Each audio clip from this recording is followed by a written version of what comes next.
of Learn the Tarot Card by Card, an educational series.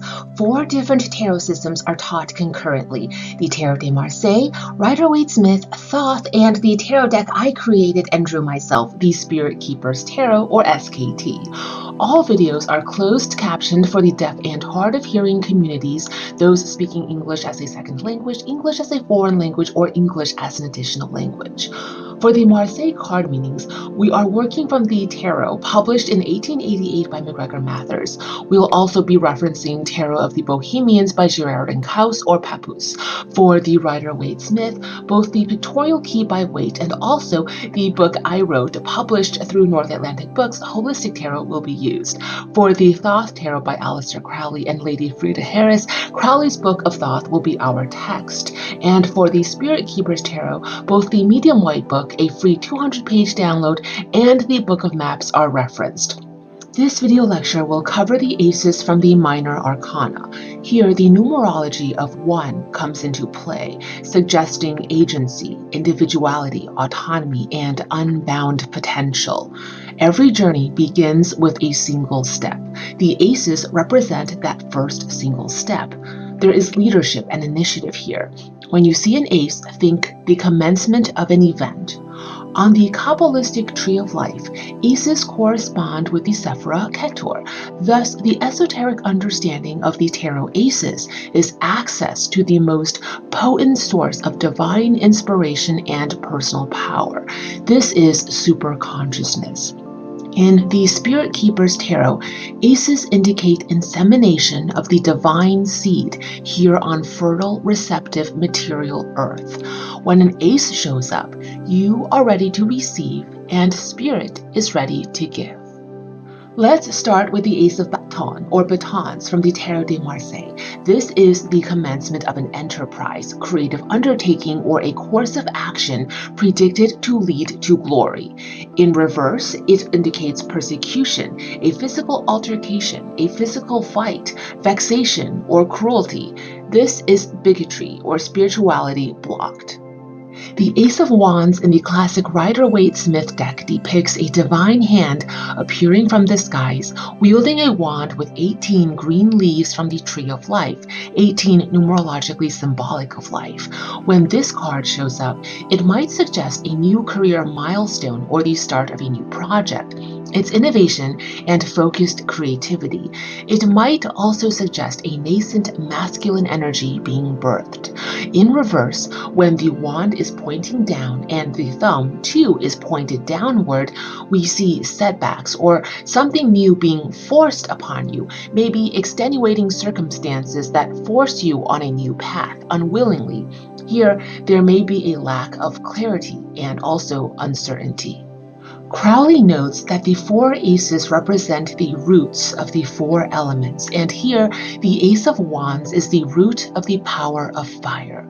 Fire. What does the element fire manifest? Passion, creativity, the power of the creator. This is the work you're destined for finally being realized. This is your identity. Geographically, Crowley corresponds the Ace of Wands with East Asia. In terms of the card imagery, note the formation of the fiery wand, reminiscent of the Tree of Life. In the Spirit Keepers Tarot, the Ace of Wands is renamed to the Ace of Scepters, nucleic seeds of the sacred fire. This is your awakening to your higher purpose, realizing the roadmap to achievement. This is the divine spark that ignites your audacity and courage to take creative, innovative risks. Now let's move on to the Ace of Cups in the Tarot de Marseille. This card indicates the commencement of a romantic relationship, or seeds of love and happiness being planted. It might also foretell a feast or banquet. It might also prognosticate that further spiritual instruction from the divine is soon to come, so stay tuned to signs and omens. In reverse, the card can indicate a lack of consistency, a sudden change to come that throws a wrench in your plans. A period of uncertainty may be ahead, or the Ace of Cups in reverse might foretell that something quite unusual is coming your way. In the Rider-Waite-Smith, the Ace of Cups can suggest overflowing love, beauty, or good health, signifying abundance and prosperity. A period of peace and harmony is coming. In contrast to the Ace of Wands earlier, here the Ace of Cups can suggest nascent feminine energy being born. In reverse, we see superficiality, seeking happiness in all the wrong places. The Ace of Cups reversed might suggest unstable or unfulfilled desires. This is the heart that does not know what it wants and is therefore directing flow of life and personal energy in errant directions. A spiritual rectification is needed. This is the root of the power of water. In the Thoth Tarot, the Ace of Cups corresponds with the Pacific. The root of the element water will bring healing. The psychic spirit has now been activated. When the Ace of Cups appears, it is validation and an affirmation that your intuition is right on. This is the cup of life, an omen of spiritual growth to come. Here, note the triquetra for the Holy Trinity in the form of an endless knot appearing on the chalice. You'll see the key symbols here in Crowley's Ace of Cups, reimagined in the tarot deck I illustrated. In the Spirit Keeper's Tarot, the Ace of Cups is renamed to the Ace of Chalices. This is the consecration card that begets holy water.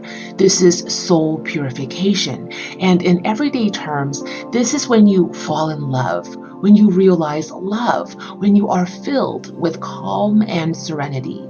When the Ace of Chalices appears, see the presence of the Holy Ghost. Past hurt is washed away and the soul is reborn. Here you will also see the channeling of the Holy Trinity and the Triple Goddess. In the Ace of Swords from the Marseille deck, we see the commencement of an enterprise, a creative undertaking or course of action that is predicted to lead you to glory, the commencement of a struggle or conflict. An adversary, hostile force, or obstacle is soon to come, but your victory is predicted. The Ace of Swords can also indicate prosperity and virility or fertility. In reverse, the Ace of Swords might suggest knowledge or power being wasted, left unused, untapped potential in a negligent or destructive, improvident way. We see an adversary, hostile force, or obstacle that is soon to come, but here victory is uncertain.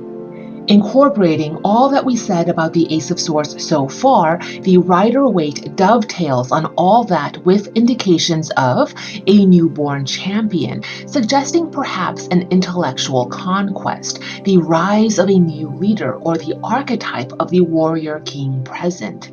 In reverse, with the blade pointing down and the crown in reverse, we see destructive decision-making or decisions that lead to social decline, chaos, and the sign of greatness squandered. In short, upright, the Ace of Swords is victory, the Ace of Swords in reverse is failure, or at its minimal effects, victory delayed until rectification measures are implemented.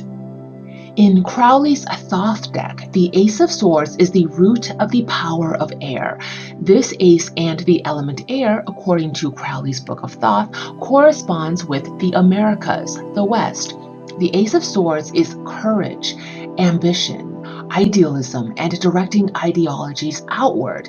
This is the power of advocacy and taking up the sword to fight the good fight. Notice the two sides of the green blade. To its left, we see white curvatures, or a natural phenomenon called sky glow, or diffused luminescence in a night sky. This is zodiacal light, or it could even be light flares. To the right, we see twinkling but fixed starlight. How would you interpret this? Well, here's how I interpret it when working with the Thoth.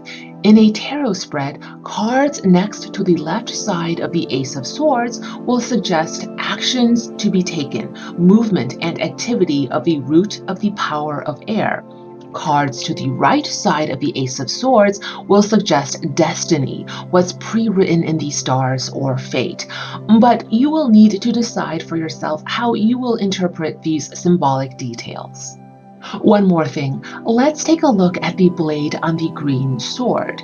We see Greek letters inscribed at the base of the blade, which spell out Thelma, which can be transliterated to Thelema, symbolic of the true will, or Crowley's Law of Thelema. Do as you will. Seek out what it is you most want. Live to fulfill your purpose. The Ace of Swords in SKT foretells that a great challenge will be overcome and victory comes after battle. This is the good fight you will soon undertake, and the sacred cinnabar, or red mercury, symbolizes the catalyst. Here, take a moment to compare and contrast the aces from the 4 different tarot decks. Which are more similar to each other? What are the symbolic differences, and how would you interpret those differences depending on which deck you're working with?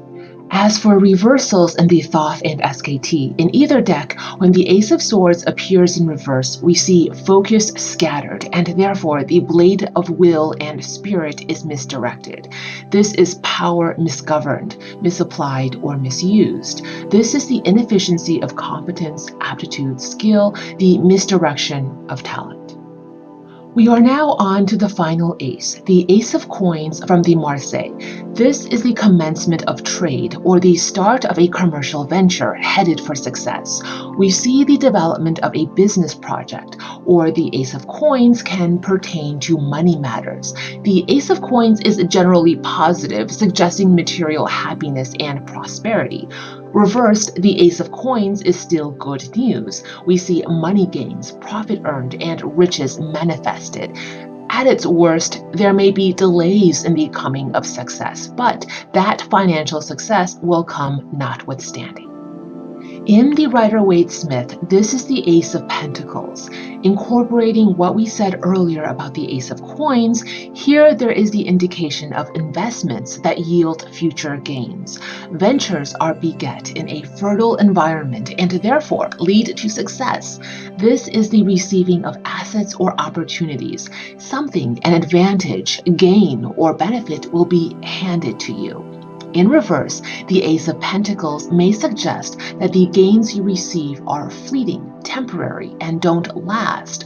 Or perhaps it will suggest that the material prosperity you receive turns out to be unfulfilling. You get what you thought you wanted, but once received, you realize it's not what truly fulfills you. You want more.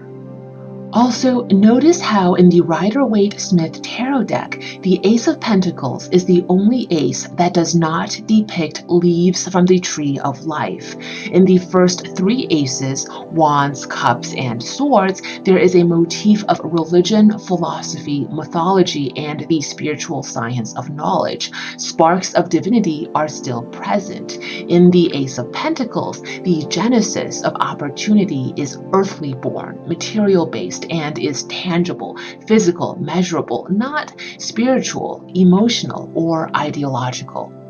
And here in the Thoth Ace of Discs, we see the root of power of Earth, which Crowley corresponds geographically with Europe and Africa. This is the key of foundations and the body, the material world, the physical and tangible. Note the pine cones depicted on the Ace of Discs. The pine cones and ivy vines here are symbolic of the Thyrsus, which is associated with the Greek god Dionysus or Bacchus. Thus, the Ace of Discs represents prosperity, fertility, and also hedonism, the pursuit of material and physical pleasure. The Thyrsus and the symbolism of the pine cones here are also indicative of sacred ritual and sacred rites. I'd also like to direct your attention to the central disc in the card imagery. Around the rim of the disc, you'll see letters inscribed clockwise in Greek, which translate to Mega Therion, meaning the great beast. This comes out of the biblical book of Revelation in reference to the great beast rising out of the earth. You'll also see in the center of the disc the numbers 666. This seal is self-referential to Crowley, the deck creator himself. In Crowley and Lady Frida Harris's Thoth Tarot, the four elements that create the material world we live upon are still in spiritual, intangible form.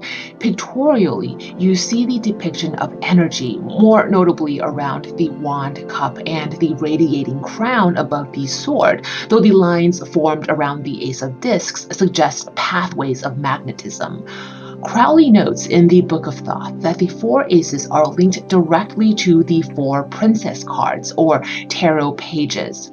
In heaven, the princesses are the lower stratosphere closest to the human world, and the aces are the divine seeds they transport from the spiritual realm to the material, physical, worldly realm. The four tarot princesses carry the four spiritual roots that are the four aces.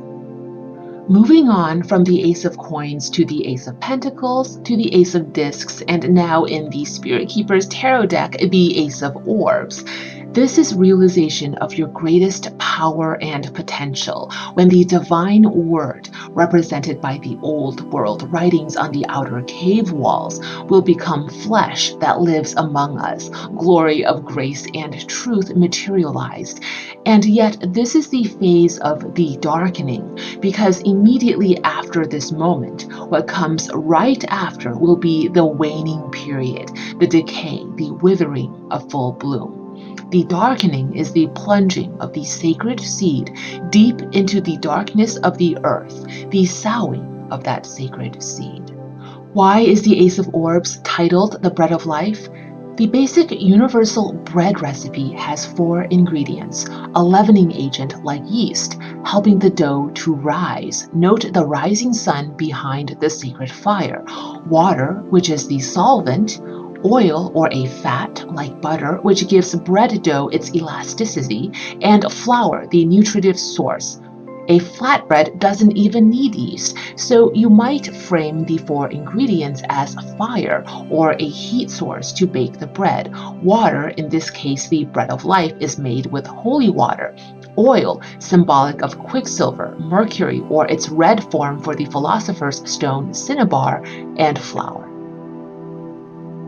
In the Spirit Keeper's Tarot, the Ace of Orbs, Bread of Life, is connected psychically and divinely to the Archangel of Mysteries, the King of Orbs. We'll cover the Tarot Kings in a future video lecture. At this time, study how the four aces are depicted in these four tarot deck systems. Compare, note the differences, and note the similarities. Attain a solid level of familiarity with the card imagery. Pause the video if you need more time.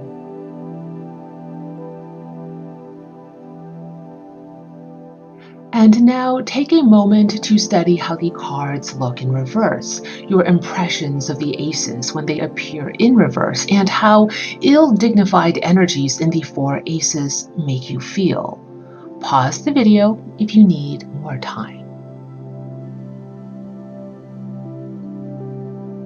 Thank you for watching.